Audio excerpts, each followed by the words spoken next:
तो आइए सबसे पहले बात करते हैं यूहन्ना रसूल की। यूहन्ना का मतलब है खुदा मेहरबान है।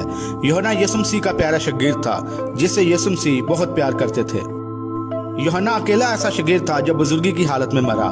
उसे रोम में कैदी बनाया गया क्योंकि वो यीशु मसीह की गवाही देता था। उसे पकड़कर कोलिजियम में लाया गया। कोलिजियम रोम का एक ऐसा स्टेडियम है जिसे एंटरटेनमेंट के लिए बनवाया गया था। यहाँ पर यूहन्ना को उबलते हुए गर्म तेल के कड़ाहे में डाला गया, मगर उससे ज़रा भी नुकसान ना हुआ। और इस मौजज़े को देखकर कोलिजियम में बैठे हुए कई लोगों ने यीशु मसीह का इकरार किया। इसके बाद यूहन्ना रसूल को पतमस के जजीरे पर भेज दिया गया, जहाँ पर उसे खुदा का मुकाशवा मिला और मुकाशवा की किताब उसी जजीरे पर लिखी गई। बहुत ज़्यादा बूढ़ा होने की वजह से उसे छोड़ दिया गया। उसके बाद वो इफसस में आए और 98 सन ईस्वी में कुछ वक्त के बाद वो कुदरती तौर पर मरे। अब हम बात करते हैं शमौन की, जो पतरस कहलाता है। इसके नाम का मतलब है चट्टान। यीशु मसीह ने पतरस के बारे में कहा था कि मैं इस चट्टान पर अपनी कलीसिया बनाऊंगा। और यीशु मसीह के उठाए जाने के बाद पतरस ने जब कलाम किया तो 3000 लोगों ने मसीह को कबूल किया। अमाल 1-2 बाब में यह दर्ज है। पतरस को 66 ईस्वी में नेहरू के कहने पर उल्टा सलीब पर लटकाया गया, क्योंकि पतरस ने कहा था कि मुझे यीशु मसीह की तरह सलीब ना दिया जाए, क्योंकि मैं इस काबिल नहीं कि मसीह की तरह सलीब पर चढ़ाया जाऊं।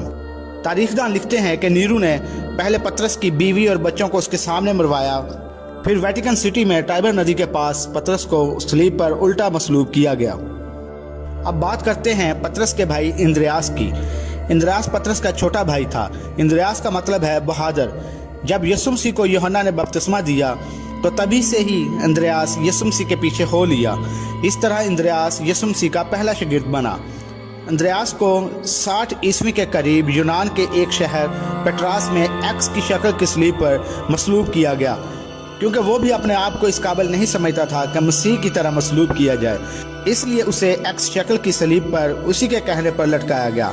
इंद्रियास को सलीब पर कीलों से नहीं ठोका गया, बल्कि उसे रस्सी से बांधा गया, जहाँ वो 3 दिन तक बंधा रहा। लोग तंग आकर उसे पत्थरों से मारते थे, लेकिन कई लोगों ने मसीह का इकरार भी किया। 3 दिन सलीब पर लटकने के बाद अंद्रयास की मौत हो गई। इसके बाद हम जब्दी के बेटे और यूहन्ना के भाई यकूब के बारे में देखते हैं।